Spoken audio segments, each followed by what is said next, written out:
parler de volume. En tout cas, on va calculer le volume d'un prisme droit, puis celui d'un cylindre, puisqu'ils sont tous les deux dans le cours de 5e. Je rappelle que la formule qui est commune aux deux volumes, pour les deux solides, c'est la même, c'est R fois H fois hauteur. R sous-entendu R de la base, donc il faudra toujours bien repérer quelle est la base dans le solide, et hauteur, la hauteur du solide. On commence avec le prisme droit. Je vous le présente, donc c'est un prisme droit à base triangulaire. Pourquoi à base triangulaire? Parce qu'on voit que la seule face qui est doublée, unique on va dire, parce qu'il n'y en a pas d'autres, il n'y en a que deux, c'est celle-là, la face avant. Et c'est un triangle, tout le reste ce sont des rectangles. Donc on a identifié que c'était la base. On va la hachurer déjà pour mieux la voir. Et on va hachurer aussi son double unique. J'espère que vous comprenez cette expression. Unique double. Ça veut dire que quand on a repéré la base, il y a une seule face, mais vraiment une seule, qui est opposée, identique, parallèle. Donc la base, triangle. Ça, vous pouvez le faire au brouillon, ce petit travail. Triangle. C'est un peu comme noter les informations utiles d'un problème. B égale 15, H égale 10. Si on repère bien, la base du triangle, c'est 15, et la hauteur associée, c'est 10. J'ai oublié de mettre un petit angle droit, pour bien signifier que c'était la hauteur qui est associée à 15. Donc son aire, il faut se souvenir de l'aire d'un triangle. L'aire d'un triangle, c'est quoi? C'est base fois hauteur divisé par 2, c'est-à-dire 15 fois 10 divisé par 2. C'est-à-dire, si on calcule tout d'un coup, 150 et la moitié de 150, 75. En quelle unité? En mètres carrés, puisque c'est une aire. Donc ça, c'est pour l'aire de la base. Il faut toujours calculer l'aire de la base en premier lieu quand on veut calculer un volume ensuite, puisque je rappelle, dans la formule, il y a A, R fois H. Donc finalement, le volume, c'est assez simple. Une fois qu'on a l'air, c'est vraiment rapide pour le coup. C'est 75, l'air, fois ce qu'on appelle la hauteur. Ici, c'est la profondeur, mais en fait, si vous remettez le prisme droit debout, vous verrez que 25, c'est vraiment la hauteur. Et 75 fois 25, je vais le faire à la calculatrice, et on trouve 1875. Attention à votre unité. Ici, l'unité, c'est pas mètre carré, c'est un volume. L'unité, c'est mètre au cube. Vous multipliez des mètres carrés par des mètres, vous obtenez des mètres au cube. C'est ce qu'on appelle la cohérence des unités, en fait. J'ai mis aussi que j'avais envie de le convertir en décimètres au cube, juste histoire de faire le petit exercice. Comme les décimètres au cube dans le tableau des unités de conversion pour les volumes, c'est juste à droite. Rappelez-vous, pour les volumes, il faut rajouter 3 zéros à chaque fois. Donc si on rajoute 3 zéros, ça fera 1 875 000 décimètres au cube. Voilà pour le prisme droit. Pour le cylindre, franchement, c'est le même principe, c'est juste que la base sera différente, mais pour pouvoir bien approfondir cette notion-là, je vais le refaire aussi précisément que celui de gauche. Donc on y va.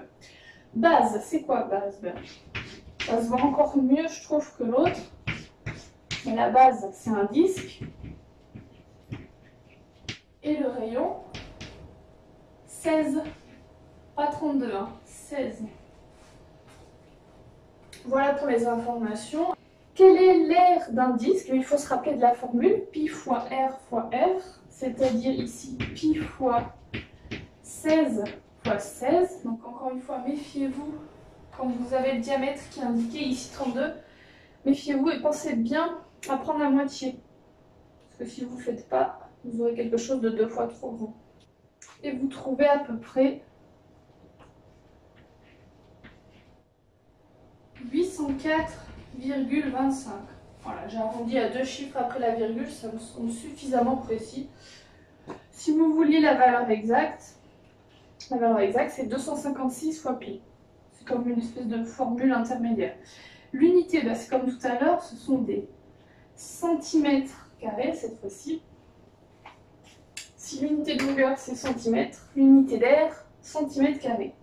Et pour le volume, encore une fois, c'est l'air, ce qu'on vient de trouver, fois la hauteur, donc on y va. Sauf qu'on met directement environ égal puisqu'on a un disque là dont l'air a été approché.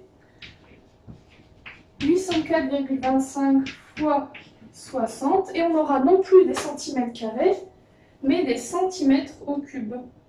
48 255 centimètres au cube. Et cette fois-ci, juste pour qu'on s'entraîne un peu, j'ai voulu faire la conversion des centimètres au cube au décimètre au cube. Il n'y a pas de zéro à rajouter, au contraire, c'est à gauche, donc il y a plutôt 3 zéros à enlever. Mais comme là, il n'y a pas de zéro, on va imaginer une virgule là et on va décaler 1, 2, 3 fois. Donc c'est aussi pareil que 48,255 décimètres au cube. Voilà pour les calculs de volume en cinquième. Sur des types de solides qui se font de la même façon, c'est-à-dire vous prenez votre base, vous identifiez bien votre base, ce qui pourrait se retrouver en bas ou en haut ou devant, derrière. Souvent c'est en bas et en haut parce qu'on imagine souvent prisme droit, donc debout. Et le cylindre, la boîte de conserve, elle se met toujours debout, donc en général c'est plutôt en bas, en haut. Et une fois que vous avez identifié cette aire de base, vous la multipliez par la hauteur pour déployer le volume, ce qu'on appelle le volume du solide. Je vous rapporte un objet particulier, c'est ce qu'on appelle un boulier. Là c'est celui de ma fille.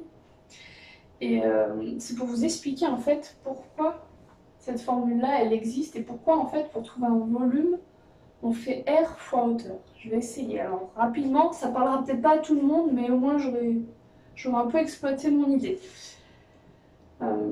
Déjà, petite comparaison, en fait, le volume par rapport au solide, c'est exactement ce que l'air est par rapport à la surface. Et c'est exactement ce qu'est une longueur par rapport à un segment. Vous voyez? En fait, c'est la mesure du solide, le volume. Comme l'air est la mesure d'une surface, et comme la longueur est la mesure d'un segment. Vous voyez? D'un côté, il y a l'objet, ce qu'on voit, ce qu'on touche, et de l'autre, il y a une mesure, il y a une valeur numérique. Donc ça, c'est vraiment ça, le volume. C'est une valeur numérique.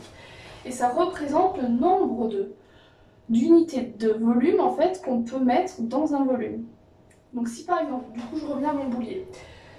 Imaginez toutes les pièces là, elles sont différentes, donc c'est un peu compliqué, mais imaginez que toutes les pièces là que je vais bouger comme ça, elles soient toutes les mêmes. Et qu'elles soient toutes de dimension déjà en hauteur 1 cm. Ça va nous aider à comprendre. Alors, je vous laisse regarder. Si je fais ça, j'obtiens un cylindre qui a pour hauteur 1. On est d'accord. Si je fais ça, on obtient un cylindre qui a pour hauteur 2. Si je fais ça, 3, etc. Je vais jusqu'à 6 par exemple, j'obtiens un cylindre qui a pour hauteur 6. Est-ce que vous comprenez mieux? Je ne sais pas si c'est évident pour vous, mais que le volume obtenu, en fait, c'est l'air de chaque surface fois le nombre de centimètres en hauteur, donc fois le nombre de choses que j'ai empilées, en fait. C'est un peu comme dans un rectangle, quand on veut quadriller un rectangle et qu'on trouve, je sais pas, sur un rectangle de 3 sur 2, on trouve 6 carrés, donc 6 unités d'air. Mais c'est un peu pareil.